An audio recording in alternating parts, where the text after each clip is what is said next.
বন্ধুরা, আজকের ভিডিওতে আমি তোমাদের সঙ্গে শেয়ার করব হাত পায়ের কড়া থেকে মুক্তির ঘরোয়া উপায়। বন্ধুরা, কড়া এমন একটা জিনিস যেটা যাদের হয় শুধু তারাই জানে যে এটা কতটা যন্ত্রণাদায়ক। তো বন্ধুরা, আজকে আমি ঘরোয়া একটা রেমেডি তোমাদের সঙ্গে শেয়ার করব, এতে করে 1 সপ্তাহের মধ্যে হাত পায়ের কড়া থেকে মুক্তি পাবে। বন্ধুরা, কড়া কি? শরীরের যেসব অংশে বেশি ঘর্ষণ বা চাপের মুখে পড়ে সেসব অংশে কড়া পড়ে থাকে, কালচে বা হলুদ হয়ে ত্বকের উপর শক্ত স্তর তৈরি হয়। দীর্ঘদিনের কড়া আরও বেশি শক্ত হয়ে হলুদ হয়ে যায়, ফলে হাতের বা পায়ের কনুইতে বেশি কড়া পড়ে থাকে। পায়ের তলা সহ অন্যান্য অংশে অনেক সময় শক্ত হয়ে যায়।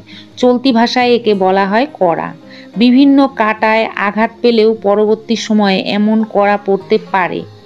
ইংরাজিতে একে বলা হয় কর্ন। যেসব অংশে ক্রমাগত চাপ পড়ে বা ঘষা লাগে, দীর্ঘদিন পরে সেসব অংশের ত্বক শক্ত হয়ে যায়, একে বলা হয় ক্যালাস। কড়া যাদের পড়েছে তারাই জানে যে এটা কতটা ভয়ানক বা কতটা যন্ত্রণাদায়ক। তো কড়া যদি একবার পড়েই গেছে তাহলে তো আর করার কিছু নেই। তো ঘরোয়া রেমেডি দিয়ে এই কড়া কিন্তু ঠিক করা যেতে পারে। অনেক সময় এরকম হয় যে অসমান জুতো বা হিল জুতো পরার কারণে কিন্তু অনেকের কড়া পড়ে থাকে। তো সেই জন্য ঘরোয়া আজকে যে রেমেডিটা শেয়ার করব আশা করি তোমাদের কাজে লাগবে। তো চলো দেখে নেওয়া যাক। ঘরোয়া রেমেডির জন্য আমরা নিয়ে নেব একটা বড় বোল। এর মধ্যে আমরা কিছুটা জল নিয়ে নেব। তো এখানে প্রথমে 1 মগ ঠান্ডা জল আর কিছুটা গরম জল নিয়ে নিচ্ছি। মানে জলটাকে ঈষদুষ্ণ গরম জল করতে হবে। একটু হাত দিয়ে দেখে নেবে যে জলটা ঠিক আছে কিনা। এই জলের মধ্যে আমরা কয়েকটি জিনিস দেব, সেটা হচ্ছে লবণ। বন্ধুরা, লবণ আমরা যে রান্না করি সেই লবণ দিলে কিন্তু স্কিন কিন্তু নরম হয়ে যায়। স্কিনের এছাড়াও ব্যথাও দূর করে, জীবাণুও নাশ করে। এছাড়াও বেকিং সোডা নিয়ে নেব আমরা।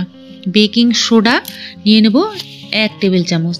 বন্ধুরা, বেকিং সোডা ত্বকের জন্য বেশ উপকারী। এটা প্রাকৃতিক স্ক্রাবার হিসাবেও কাজ করে।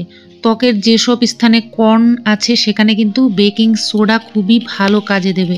সেই জন্য 1 টেবিল চামচ বেকিং সোডাও এর মধ্যে নিয়ে নিলাম। এরপর আমরা নেব এর মধ্যে লেবু। ভিটামিন সি সমৃদ্ধ লেবুতে আছে ব্লিচিং প্রপার্টি, যা ত্বকের যে কোনো রকম সমস্যা থেকে দূর করতে পারে, ত্বককে নরম করবে, সফট করবে। আর যে জায়গাটাতে কর্ন হয়েছে বা কড়া হয়েছে সেই জায়গাটা নরম করতেও কিন্তু সহায়তা করবে এই লেবুর রস। এখানে আমি কিছুটা লেবুর রস দিয়ে দিলাম। এই গরম জলের মধ্যে লেবুর রস দিয়ে ভালো করে মিশিয়ে নিতে হবে। তো বন্ধুরা, এটা প্রত্যেক সপ্তাহে 2 দিন বা 3 দিন করে যদি করা যায়, কড়া কিন্তু অনেকটা নরম হয়ে যাবে, অনেক সফট হয়ে যাবে। এবার কি করবে, এই জলটা মধ্যে পাটাকে ডুবিয়ে রাখতে হবে 20 মিনিট। ঈষদুষ্ণ এই জলটার মধ্যে 20 মিনিট পাটাকে ডুবিয়ে রাখলে কড়া কিন্তু অনেক সফট হয়ে যাবে, অনেক নরম হয়ে যাবে। তো 15 থেকে 20 মিনিট এই জলটার মধ্যেই পাটাকে ডুবিয়ে রাখার চেষ্টা করবে। এটা প্রত্যেক সপ্তাহে 2 থেকে 3 দিন করার চেষ্টা করবে। বাইরে থেকে এসেই পাটা এর মধ্যে ডুবিয়ে রাখবে, দেখবে পায়ের কড়া অনেকটা নরম হয়ে যাবে, সফট হয়ে যাবে। 20 মিনিট পর যখন জলটা একটু ঠান্ডা ঠান্ডা হয়ে যাবে তখন একটা পিউমিক স্টোন দিয়ে পাটাকে ঘষে নিতে হবে। যে স্থানে কড়া পড়েছে সেই স্থানটাতে ঘষে নিলে দেখবে যে আস্তে আস্তে মরা চামড়াগুলো উঠে যাবে আর সেই জায়গাটা নরম হয়ে কড়ার জায়গাটা কিন্তু সফট হয়ে যাবে আর সেই জায়গার চামড়াটা কিন্তু উঠে যাবে এই পিউমিক স্টোন দিয়ে।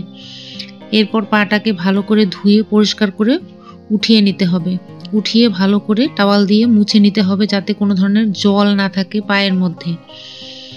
তারপর আমরা একটা রেমেডি তৈরি করব।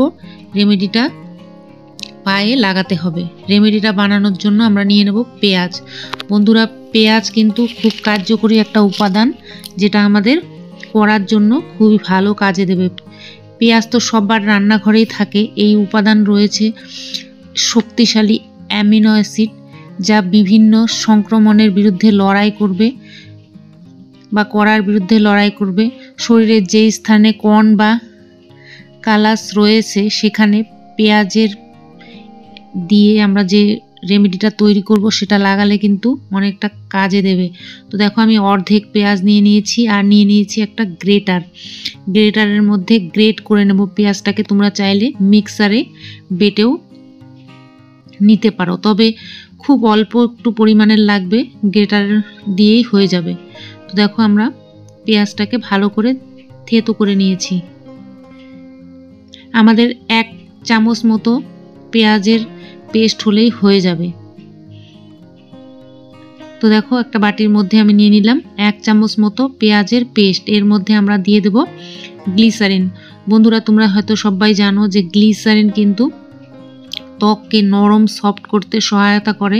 তো এখানে 1/2 চামচ গ্লিসারিন দিয়ে দিয়েছি আর দিয়ে দেব কাস্টার অয়েল। বন্ধুরা কাস্টার অয়েল কিন্তু শক্ত ত্বককে নরম করতে সাহায্য করে। ত্বকের যেসব স্থানে কড়া পড়ে থাকে, হলুদ হয়ে থাকে, কালচে হয়ে থাকে, সেই সব স্থান কিন্তু কাস্টার অয়েল নরম করতে সহায়তা করবে। 1/2 চামচ কাস্টার অয়েলও দিয়ে দিয়েছি।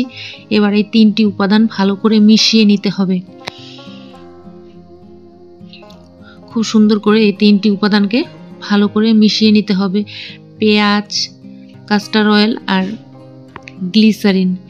যে স্থানে কড়া পড়েছে সেই স্থানে আমি তোমাদেরকে দেখিয়ে দিচ্ছি, আমার পায়ে কোনো কড়া নেই, আমি তোমাদেরকে দেখিয়ে দিচ্ছি যে তোমরা কিভাবে এটা ব্যবহার করবে। যে স্থানে কড়া হয়েছে সেই স্থানে এই রেমেডিটাকে লাগাতে হবে।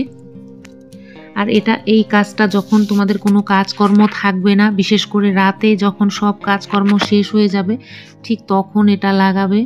দেখবে যে সপ্তাহে যদি তোমরা 3 থেকে 4 দিন করতে পারো, 1 মাসের মধ্যে তোমাদের পায়ের কড়া একদম গোড়া থেকে নির্মূল হয়ে যাবে, পা কিন্তু ঠিক হয়ে যাবে। আর এটা লাগানোর পর তোমাদের যদি মনে হয় যে এটা বিছানায় লেগে যাবে, তাহলে পাতলা সুতির কাপড় দিয়ে পাটাকে ভালো করে মুড়ে বেঁধে নিতে পারো। বেঁধে নিলে কিন্তু এটা বিছানায় লাগার কোনো সম্ভাবনা থাকবে না।